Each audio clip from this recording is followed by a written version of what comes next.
Hello, lads. Well, after a brutalizing drive, I'm back home and I've had a little bit of time to reflect upon my experiences at the Flight 93 Memorial in Shanksville, Pennsylvania. And you can see all of the videos that I recorded just below this one on my video page. I ended up doing, I think, 9 different parts. I guess I could have just done one giant video that probably would have gotten more views, although I don't know if everybody would have. I think probably some people would have just watched 2 minutes into it or 5 minutes into it. But I think the people who are really interested in the site itself and my thoughts on the site itself are watching those videos, and so it doesn't really bother me that they're lower than my typical video view count, which is already not that high, but it is what it is, like we used to say back in 2006 or so. So now that I'm back, I wanted to reflect on a few things with regard to the Flight 93 Memorial site. It was much more interesting than I was expecting. I thought it was going to be interesting. I actually didn't know what to expect, but I kind of thought it wouldn't be that much. I didn't think it would be, done up really, fancy or anything. I sort of thought it would be like a site similar to like the Georgia Guidestones, which I did visit several times prior to their demise, which I swear I had nothing to do with. Nothing to do with. I didn't do it. But I went there a few times, and as interesting a site as that is, it's really just this pile of stones, or this monument, this sculpture, I guess you could call it. Just out in the middle of nowhere, with in rural Georgia, with surrounded by a bunch of fields. But the Shanksville Memorial was done up quite a bit more. They've spent a lot of money on it. They've put a lot of effort into it, and I was impressed. When I say impressed, that I mean that it made a very strong impression on me. It doesn't mean it's not meant to have the positive connotation that being impressed usually has, as it's used today. Language changes over time. But when people say they are impressed by something, like, I saw your dance recital and I was so impressed, you're very talented. That's how people would use the term impressed today.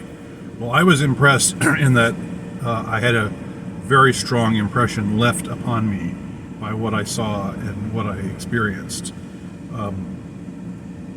And in some ways I was impressed just by the power of it. And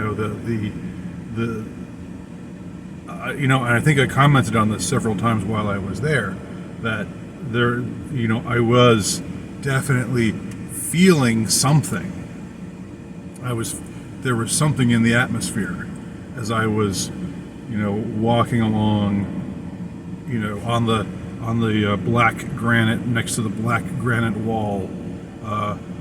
To my left, this open field, where some 40 or 50 feet away supposedly was the site of the crash of Flight 93. Now, all of the anomalies regarding the so-called crash of Flight 93, which I think I discussed some of while I was there, all of that aside, and all of my doubts and suspicions and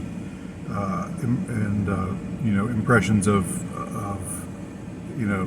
something being rotten in the state of Denmark with regard to all of this. The official story from the get-go, the official story from the jump, the official story from the morning of September 11th, 2001 until now.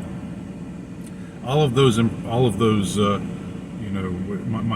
of my general suspicion towards the official story aside, they're clearly putting a lot of effort into using this site, in order to get people, to hit people in the feels, and it's working.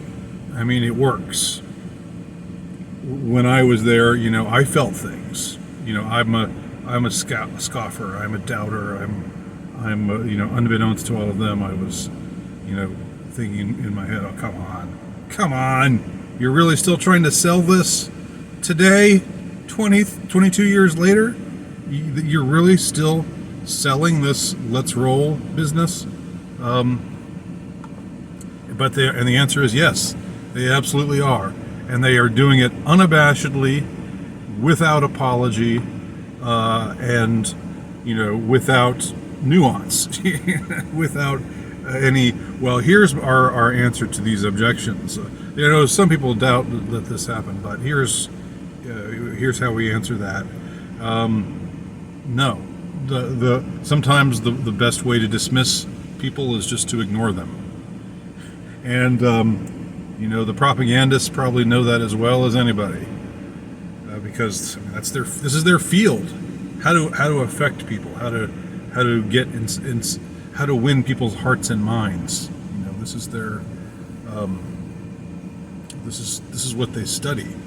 This is what they put so much time and effort into. So what they built at this site was impressive in the way that I've already talked about, with the caveat that when I say I was impressed, I didn't mean it in the sense that it's usually meant. The Tower of Voices is something I'm still trying to make sense of. It's something I'm still trying to comprehend. And y'all saw it. I mean, if you didn't see it, go back and watch it. Go back and see my reaction to it. My reaction was a cold reaction, because I didn't know about it. I think maybe if I had done more research, if I had looked up what is there to see at the Flight 93 Memorial, I think I would have seen the Tower of Voices. I've seen pictures of it, because I went back and it's all over the internet. You can find it very easily, and most of the analysis of it is positive or just descriptive, but mostly it's like, wow, this is a really powerful way to commemorate those lives lost on that sad day. But it's so hard to see that monument and not think there's something really sinister about this. But at the same time, it's got like this magnetic power. It pulls you toward it, and you're staring up at it, and it's speaking to you. The bells. The day I was there, it was a very windy day on the plains of western Pennsylvania, and the bells were chiming and chiming and chiming, and the structure, the 93-foot tall structure, it was just standing there like the colossus that it is, and it undeniably has there are psychic reverberations, if that doesn't sound flaky to say. If it does, I don't care. That's the term I'm going to stick with. There are psychic reverberations to that site. So that's the first thing that you see, and then you move on, and you go to the memorial area where you're allowed to see the plane crash site, but only from this relative distance. So so it's like it preserves this sense of reverence, but also there's this kind of feeling of dread and of the uncanny as you're walking along, parallel to the site where the plane crashed, and just looking to your left as I was doing, training my camera phone to my left. And it's just an open field, nothing special about it at all. But it's been charged with this kind of, again, this psychic grandeur. The wall of heroes, I think it's called, which honestly sounds like something out of Pyongyang. Something where you'd see the big statue of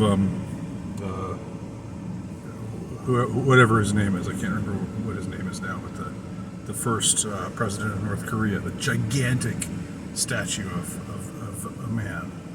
And I think that's called the something like the Plaza of Heroes or whatever. It has this kind of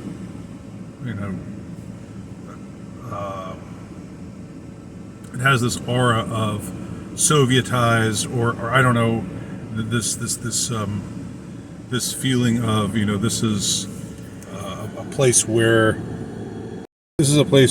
you the individual just shut up and sit back and appreciate these heroes. They've created heroes out of these people who were probably pawns ultimately. I'm not putting any of those people down. Any of the people that died in whatever manner that they did die, who were supposedly on Flight 93. And of course, there's a lot of investigation into that. There's a lot of revisionist notions and ideas afloat about what might actually have happened to those people, just because the official story makes no sense, and I'm not going to be redundant and talk about why or try to justify that declaration here, because I think I talked about it a lot at the site, and others have given a lot of attention to this same exact thing. And then you go on up to you exit through the gift shop, the little. It's a gift shop, but it's also this indoor section where they've got all these doohickeys and things, and it's sort of like a mini museum, and it's sort of again meant to make you feel this awe and reverence and sadness for this story that I believe has just been stitched from whole cloth. This story that makes no sense, that does not cohere, that does not hold together. But as the saying goes, that's their story and they're sticking to it, and they are. And that's what I think. That's another interesting thing another takeaway, maybe a somewhat sobering takeaway that I got from this site. I'm not going to say this is a black pill or anything like that, but it is sobering, and that is, you had, if you aren't careful today in 2023, you kind of get the impression that everybody who's on the right is being smeared as a conspiracy theorist. If everybody who voted for Trump or who identifies as as right-wing or conservative, the Guardian class is right now more than ever before apt to villainize you as somebody who who spreads baseless conspiracies, who spreads disinformation, and and so forth. And conspiracy theories didn't, quote unquote, didn't begin at 9/11, but they certainly helped the cause of. 9/11 certainly helped the cause of conspiracy theories, simply because, like the JFK assassination and Martin Luther King's assassination and the RFK assassination and other events before it, you look at the official story and it just crumbles into dust, before your eyes. You don't even have to look that deeply. It just, what they're telling you on the page makes no sense. It just doesn't cohere. It doesn't hold together. And yet, my impression is that the people who visit this site, Flight 93 Memorial Site, my impression is most of these people would be, would be red state-esque type people. And it's located in a very red state sort of area. This is Appalachia. This is where the white working class is still very much a thing, and all of the travails of the white working class, the OxyContin epidemic is this is the epicenter of all that whole thing. This is where that all went down and is still going down. It's gone down elsewhere as well, but in these hard-working, hard-scrabble little towns in western Pennsylvania and in West Virginia and that general area, into Ohio, where the train catastrophe happened. This is the epicenter of all the kind of white people that liberals absolutely hate. The kind of poor people that white liberals absolutely despise and look down on and think are scum, even though they're supposed to care about the poor. But they don't really care about the poor, most of them. They just care about, the trendy poor, the ethnic poor. But where Flight 93, where the Flight 93 incident, whatever it was, let's not call it a crash, the incident where it took place, where the event took place, and where it's being commemorated still, is right in the heart of all of that. And it's a beautiful country. It's glorious country. I wasn't, I'm not a big nature guy, but while I was there, I was continually thinking, my God, this place is so beautiful. And I drove down many a country road because I like to get off the beaten path. And there are so many winding roads that take you through forests, past rivers, the lush trees. It's like there's a real natural beauty to this place that somehow sets the stage even more poignantly for this this show that they're putting on, basically. So that's a good notion to leave or to finish up this video on, and that is, to what extent has the right actually been a part of the Great Awakening? That's going on in many circles, and to what extent is the right still in the thrall of the spell that was cast on America on 9/11, and that spell that held the nation in its sway.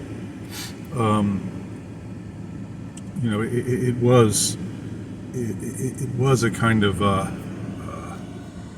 it was a mass mesmerizing event, and it stopped people in their tracks, and it made people turn off their thinking faculties. You know, it was only later, as the years accumulate, as more time accumulated, that more and more people started to see, hey, wait a minute, this doesn't make sense, that doesn't make sense, and so on. But it's taken a lot of people a lot of time, and some people aren't even there, and are never going to get there. And a lot of those people were at this monument. I'm convinced that I was the only one there who was scoffing about the official story. I was trying not to look like I was scoffing at, any of the people who died, or any of the people who were present at this monument, because again, I think these are good people, and I have goodwill towards them. But my impression is that the spell still holds sway. You know, in many, many ways, it still holds sway just as powerfully now, 22 years later. Because at that site, it's just, there's nothing even about the revisionists. There's nothing even about addressing the concerns of revisionists or people who challenge the official story. It's just, here's what happened. Hijackers took over a passenger plane. The passengers revolted, and fought back against the hijackers. That caused the plane to crash in an open field.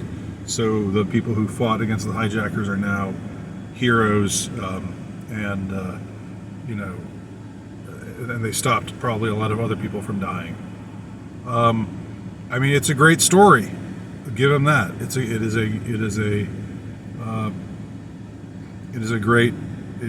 a story. It's a powerful story. But so is a lot of fiction. Anyway, those are my thoughts on the Flight 93 memorial. Please leave your comments below. Thank you very much for watching.